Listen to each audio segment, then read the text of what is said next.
اعوذ باللہ من الشیطان الرجیم بسم اللہ الرحمن الرحیم الف لام میم ذالک الکتاب لا ریب فیہ ھدی للمتقین سبحان ربک رب العزت عما یصفون والسلام علی المرسلین والحمد للہ رب العالمین اللہم صلی علی محمد وعلی آل محمد کما صلیت علی ابراہیم وعلی آل ابراہیم انک حمید مجید اللہم بارک علی محمد وعلی آل محمد کما بارکت علی ابراہیم وعلی آل ابراہیم انک حمید مجید۔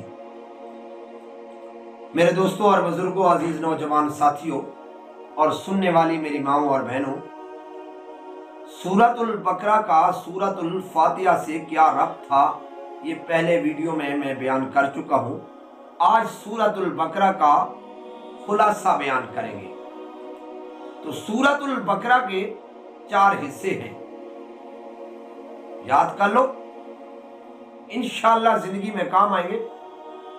سورۃ البقرہ کے 4 حصے ہیں۔ پہلا حصہ وَلَمَّا جَاءَهُمْ تک ہے، اس میں اثبات توحید ہے، یعنی رب کی توحید کے تذکرے ہیں، رب کی توحید کے نغمے ہیں۔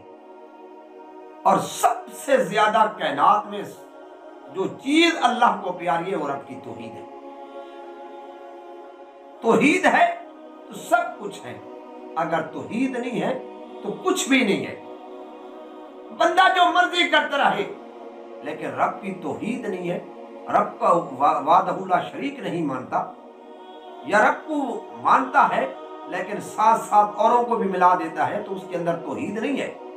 توحید یہ ہے کہ لا الہ الا هو الرحمن الرحیم، لا الہ الا ہو، لا الہ الا اللہ، بس سب کی نفی اس کے بغیر، یہ توحید ہے۔ اسی توحید کی خاطر ہر پیغمبر کو تکلیف اٹھانی پڑی، اسی توحید کی خاطر پیغمبروں کو وطن چھوڑنا پڑا، اسی توحید کی خاطر پیغمبروں کے باپ ان کے مخالف ہو گئے۔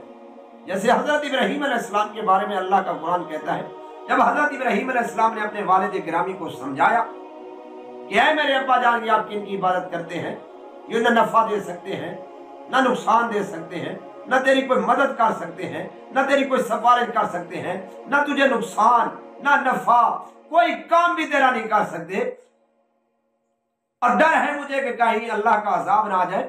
تو چلتے چلتے حضرت ابراہیم علیہ السلام نے فرما دیا کہ اے ابا جان، آپ میری پیروی کر لیں، آپ کامیاب ہو جائیں گے۔ اس وقت حضرت ابراہیم علیہ السلام کو والد نے کیا کہا تھا؟ یا ابراہیم لئن لم تنتہ لارجمنک واہجرنی ملیہ، میری آنکھوں سے اوجھل ہو جا، آج کے بعد یہ بات میرے سامنے نہ کہنا، اگر آپ نے کہہ دی تو میں آپ کو پتھر مار مار کر ختم کر دوں گا۔ تو حضرت ابراہیم علیہ السلام نے کیا فرمایا تھا؟ قال السلام علیک ساستغفر لک ربی انہ کان بی حفیہ۔ آپ کی آنکھوں سے اوجھل تو ہو سکتا ہوں، آپ کے گھر کو تو چھوڑ سکتا ہوں، اس وطن کو چھوڑ سکتا ہوں، لیکن رب کی توحید کو نہیں چھوڑ سکتا۔ پیارے حبیب امام الانبیاء محمد مصطفیٰ صلی اللہ علیہ وسلم کو کیا کچھ مکہ والوں نے نہیں کیا۔ نبی پاک صلی اللہ علیہ وسلم کی 2 بیٹیوں کو اسی توحید کی خاطر طلاقیں ہوئی۔ نبی پاک صلی اللہ علیہ وسلم کو طائف والوں نے پتھر مارے، اوباش لڑکوں نے آپ صلی اللہ علیہ وسلم کو لہولہان کر دیا تھا۔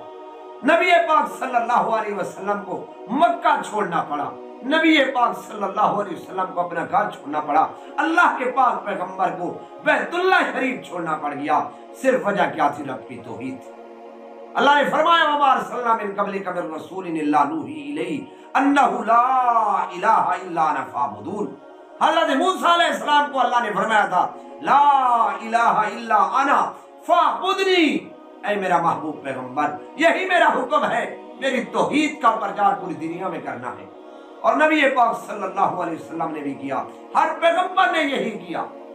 اب پورے قرآن مقدس کا مطالعہ کریں، الحمد سے لے کر والناس تک آپ کو ہر لفظ میں ہر حرف میں رب کی توحید نظر آئے۔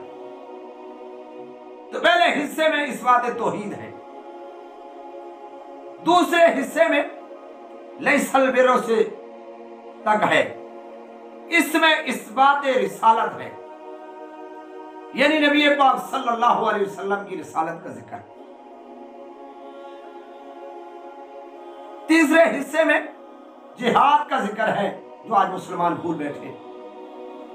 مسلمانوں نے تذکرہ کرنا بھی منبر پر چھوڑ دیا ہے، ڈر لگتا ہے کہیں تذکرہ کریں گے تو لوگ پکڑ لیں گے۔ حالانکہ جہاد کی تو بہت ساری آیات آئی ہیں، اور نبی پاک صلی اللہ علیہ وسلم نے بذات خود 27 غزوے کیے، 27 غزوے کیے۔ آپ صلی اللہ علیہ وسلم کے دندان مبارک کسی جہاد میں شہید ہوئے، نبی پاک صلی اللہ علیہ وسلم زخمی بھی ہوئے۔